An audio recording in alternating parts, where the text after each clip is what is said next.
رہنما پاکستان مسلم لیگ نون کہ آپ تشریف لائیں اور واڑی کے غیور عوام سے مخاطب ہوں۔ ظلم کے ضابطے، ظلم کے ضابطے، ظلم کے ضابطے۔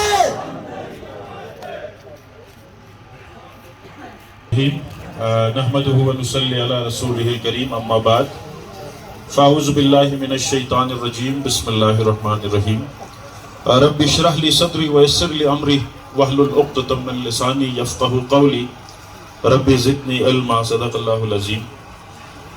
بہت ہی قابل احترام میرے واڑی کے عوام اور گورو سے تشریف لانے والے ہمارے یوتھ، آج کا یہ پروگرام ایک غیر منصفانہ، جس طرح میرے پیشرو جتنے بھی مخاطبین تھے انہوں نے سارے ایشوز کو، سارے پرابلمز کو، ساری چیزوں کو آپ کے سامنے کھول کے رکھے ہیں، میں ان ایشوز سے ہٹ کے کچھ چیزیں آپ کے سامنے رکھنا چاہوں گا کہ گزشتہ 3 سے 4 مہینوں کے اندر ہم نے پورے ضلع گانچھے کے اندر، پورے ضلع کے اندر جو صحت کے ایشوز ہیں، بجلی کے ایشوز ہیں، ایجوکیشن کے ایشوز ہیں، ڈیولپمنٹ کے ایشوز ہیں، انفراسٹرکچر کے ایشوز ہیں، ان کے اوپر تمام گانچھے کے غیرت مند نوجوانوں نے ایک یونیفارم پلیٹ فارم ہم نے بنائے تھے کہ سول سوسائٹی ضلع گانچھے کے نام پہ، اور الحمدللہ جب خپلو کے اندر دھرنا برپا کیا گیا اور اس کو پھیلا کر چھوربٹ ماشبروم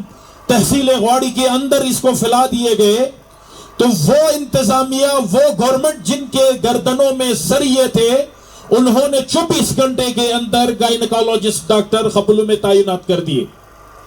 اور میں آپ لوگوں کو بتلانا چاہتا ہوں کہ الحمدللہ صرف خپلو کی ہاسپٹل تک ہم نہیں رکے، ہم چھوربٹ کے ہاسپٹل تک چلے گئے، ہم واڑی کرس کے ہاسپٹل تک چلے گئے، اور 17 ڈاکٹرز ایسے ملے جو ضلع گانچھے کے ایل پی سی پہ تنخواہیں لے رہے ہیں، اور کسی نے نگر میں، کسی نے اسکردو میں، کسی نے گلگت میں، کسی نے غزر میں ڈیوٹیاں سر انجام دے رہے تھے۔ الحمدللہ ان میں سے کافی ڈاکٹرز کو یہاں پہ واپس لایا گیا، اور ابھی بہت سو کو واپس لانا ہمارا ایجنڈے میں شامل ہے۔ لیکن یاد رکھیں، ہمیشہ قوموں کے اندر اگر اتفاق کے لیے، اتحاد کے لیے کام کرنے والے موجود ہو تو ایک بڑی عناصر موجود ہوتے ہیں کہ وہ ہمیں آپس میں لڑا دیتے ہیں، وہ سازشیں کرتے ہیں، وہ فساد پھیلاتے ہیں۔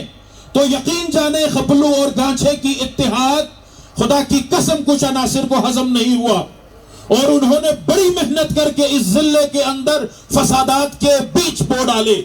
کہیں یہ گانچھے کے غیرت مند نوجوان اپنے محرومیوں کے خلاف، اپنے حقوق کی حصول کے لیے، کہیں یہ فرقہ پرستی سے نکل کر، کہیں یہ علاقہ پرستی سے نکل کر ایک پلیٹ فارم پہ نہ آ جائیں اور ضلع گانچھے کے تمام محرومیوں کا خاتمہ نہ کر دیں۔ ان کے پیٹ میں مروڑ اٹھتے رہے، اور انہوں نے حتی الامکان کوشش کی کہ ہم اس اتحاد کو توڑیں گے، ہم اس اتفاق کو توڑیں گے، ہم ان کو آپس میں لڑا دیں گے۔ میں ان سازشیوں سے کہنا چاہتا ہوں، تم ایک دفعہ کامیاب ہوئے ہو، لیکن انشاءاللہ تم دیکھو گے گانچھے کے غیرت مند نوجوان ایک بار پھر متحد ہوں گے۔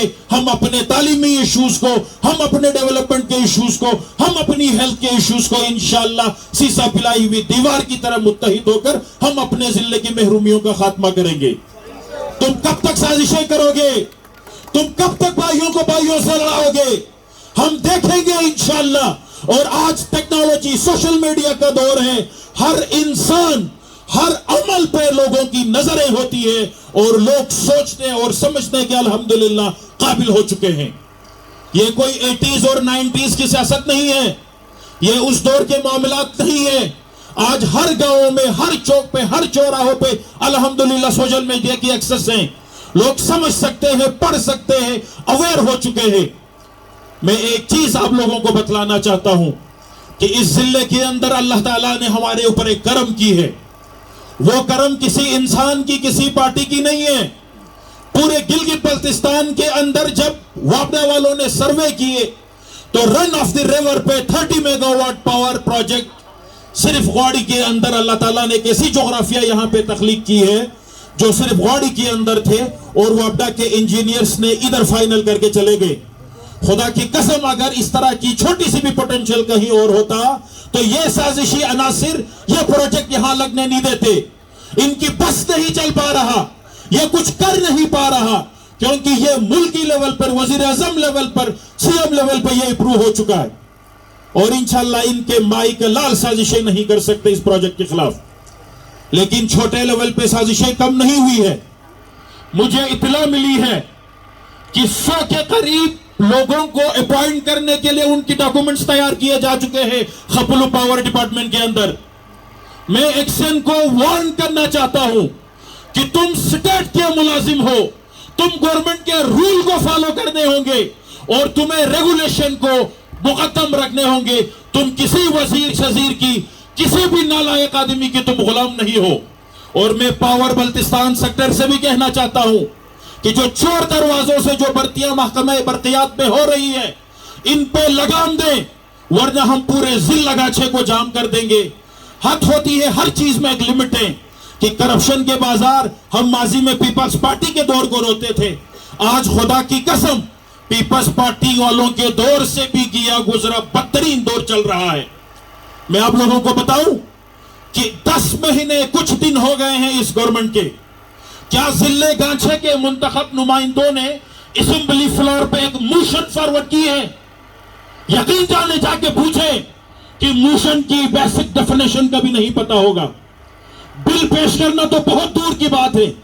گانچھے کے ایشوز پہ, گانچھے کے ہیلتھ ایشوز پہ کوئی بل پیش کیے ہو اور اس بل پہ بحث کی ہو, فرسٹ ریڈنگ آ گئی ہو, سیکنڈ ریڈنگ آ گئی ہو, تھرڈ ریڈنگ آ گئی ہو, خدا کی قسم ناممکن ہے. کیونکہ میں سمجھتا ہوں کہ گانچھے تاریخ کی بدترین دور سے گزر رہا ہے. ہم نے اسمبلیوں میں ایسے لوگوں کو بھیجے ہیں جن کو نہ موشن کا پتا ہے, نہ بل کا پتا ہے, نہ فرسٹ ریڈنگ کا پتا ہے, نہ کمیٹیوں کا پتا ہے. ان کو پتا ہے تو صرف ایک چیز کا پتا ہے کہ وہ یہ ہے کہ چھوٹے ملازمین کو تھلے سے اٹھا کے کھرما رکھنا, کرکو سے اٹھا کے تھغاس پہ پھینکنا, غاڑی سے اٹھا کے کرس پہ پھینکنا, کرس سے اٹھا کے خپلو پھینکنا. اس کے علاوہ کچھ نہیں آتا ان کو. اور میں ایک چیز آج آپ کے سامنے اس احتجاج کی وساطت سے میں گورنمنٹ آف گلگت بلتستان اور جتنے بھی ہمارے ادارے ہیں خصوصاً FIA کو میں باور کرانا چاہتا ہوں کہ آج سے 1.5-2 مہینہ قبل جو پاکستان تحریک انصاف, میں اس کو تاریخ انصاف کہتا ہوں, کہ ان کی ٹکٹ ہولڈر نے 3 ارب روپے کرپشن کے الزامات لگائے ہیں. کتنے ارب روپے؟ 3 ارب روپے. اور اس 3 ارب روپے کے جتنی کرپشن کے چارج لگائے ہیں وہ میرے اس حلقے کے پیسے ہیں, جن میں کنت سے لے کے بلغار تک کے ایک روڈ جس میں 50 لاکھ روپے کی کرپشن ہوئی ہے. اور اس کے علاوہ بے شمار پروجیکٹس ہیں جہاں پہ ککس بیکس لیتے گئے ہیں. اور ان کی دستاویز اس ٹکٹ ہولڈر نے اپنے سٹنگ منسٹر کے خلاف میڈیا کے اندر دیے ہیں. اب پاکستان مسلم لیگ نون ضلع گانچھے انشاءاللہ اس کیس کو پرسو کریں گے اور ہم ہر فورم پہ لڑیں گے. اور مجھے خدشہ ہے کہیں یہ کرپشن کے پیسے گانچھے میں فسادات کے لیے استعمال تو نہیں ہو رہا. آپ انویسٹیگیٹ کریں. FIA کو ہم سونے نہیں دیں گے انشاءاللہ. آپ کو سونا بھی نہیں چاہیے, نہ ہم آپ کو سونے دیں گے. آپ تحقیقات کریں, شفاف تحقیقات کریں کہ یہ 3 ارب روپے کہاں پہ کھائے گئے ہیں اور کس کے کھائے گئے ہیں. یہ میرے غریب حلقے کی عوام کے پیسے ہیں جن کو کھایا گیا ہے اور آج بھی کھا رہے ہیں. اور ان نالائقوں نے گزشتہ جو لاسٹ ADP جس کے اندر تحصیل غواڑی میں 12 ٹرانسفارمر رکھے گئے تھے, ان کو بھی اڑا کے انہوں نے کھانے کا انتظام کیا ہے. اور انشاءاللہ آج کے بعد ہم ہرگز خاموش نہیں رہیں گے. اور یقین جانے جو LGRD کے اندر ہمارے جو بلدیات کے محکمے ہیں, ہمارے بلدیات کے وزیر بھی گانچھے سے ہیں, اور ذرا ان سے جا کے پوچھیں کہ گزشتہ 1.5 سے 2 سال کی جو بلدیات کی ریگولر بجٹ ہے وہ کہاں پہ ہیں.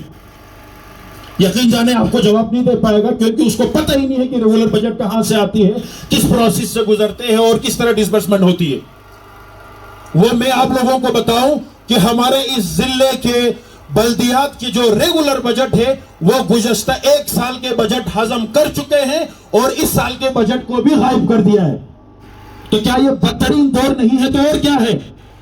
اور جہاں تک واڑی بجلی گھر کا جو پاور پروجیکٹ ہے 30 میگا واٹ کا، ہمارے لوگوں نے عرض کی ہے، میڈیا کے سامنے باتیں رکھی ہے، لیکن میں صرف 3 چیزیں بتانا چاہتا ہوں حکومت سے کہ اس پاور پروجیکٹ کے اگینسٹ جتنے لوگ ہیں، خدا را جن کے دامن داغدار نہ ہو، جن کی ٹریک ریکارڈ اچھے ہوں، جو کرپشن میں ملوث نہ ہو، ایسے لوگوں کو اس پروجیکٹ پہ لگا دیں. اور جہاں تک نوکریوں کے حوالے سے، ویکنسیز کے حوالے سے باتیں ہوتی ہے، اگر دیامر بادشاہ ڈیم کے اندر گریڈ 1 سے لے کر 16 سکیل تک ضلع دیامر کے بندے لگ سکتے ہیں تو واڑی پاور پروجیکٹ میں تحصیل واڑی کے بندے کیوں نہیں لگ سکتے؟ قدم بڑھاؤ رضا الحق، ہم تمہارے ساتھ ہیں. قدم بڑھاؤ رضا الحق، ہم تمہارے ساتھ ہیں. میں ایک چیز عرض کروں گا، یہ پروجیکٹ پورے تحصیل کی ہے اور انشاءاللہ اس پروجیکٹ کے اندر میرے کورو کے نوجوان، میرے کنس کے نوجوان، میرے ہری کون کے نوجوان سب سے پہلے حق رکھتے ہیں کہ وہ یہاں پہ امپلائمنٹ حاصل کریں. اور میں ایک چیز آج برملا کہنا چاہتا ہوں کہ ہمیں سائٹ سلیکشن پہ بھی اعتراض ہے. جب تک ہماری تحفظات، جب تک ہماری چیزوں کو آپ نہیں سنیں گے، ایک پتھر ہم اس پروجیکٹ کے آگے اٹھانے نہیں دیں گے. اور دوسری امپورٹنٹ چیز، انشاءاللہ ہم چارٹر آف ڈیمانڈ بنا رہے ہیں، ہم وہ چارٹر آف ڈیمانڈ پیش کریں گے کہ جب تک آپ گریڈ 1 سے لے کے 16 تک تحصیل واڑی، کورو، کنس، ہری کون کو ایگریمنٹ کر کے لکھ کے نہیں دیں گے، ہمارے لوگ اپوائنٹ نہیں کریں گے، اس وقت تک انشاءاللہ یہ پورے تحصیل کے عوام اس پروجیکٹ کو ہم انشاءاللہ ہونے نہیں دیں گے. کیونکہ اس محکمے کے اوپر ہی ہمارا اعتماد اٹھ چکا ہے. کیونکہ جس محکمے کی سربراہی ایک ایسے شخص کے ہاتھ میں ہو جو صرف یہاں پہ تعصب پھیلا سکتا ہو، ڈیولپمنٹ نہیں کر سکتا ہو، ہم ایسے لوگوں کے اوپر اعتماد نہیں کر سکتے. آپ صرف ایک چیز سے اندازہ کر لیں کہ ایک اے ڈی پی ملی ہے ان کو، وہ اے ڈی پی کی تقسیم بھی انتہائی متعصبانہ کی گئی ہے. کئی علاقوں کو، کئی ایریوں کو انہوں نے محروم رکھا ہے. میں بتلانا چاہتا ہوں کہ یہ جو اے ڈی پی ہے یہ کسی باپ کی جاگیر نہیں ہے، یہ عوام کی پاپولیشن بیس پہ عوام کی ڈیولپمنٹ کے لیے آتی ہے. تمہاری خیرات نہیں مانگ رہے ہم لوگ، یہ ہمارا حق ہے. آپ اگر پچھلے اے ڈی پی کو ہضم کر سکتے ہیں تو انشاءاللہ ایک جیسا حالات نہیں رہے گا. جب حالات تبدیل ہوں گے ہم بھی آپ کو دکھائیں گے انشاءاللہ ہم کیا کر سکتے ہیں.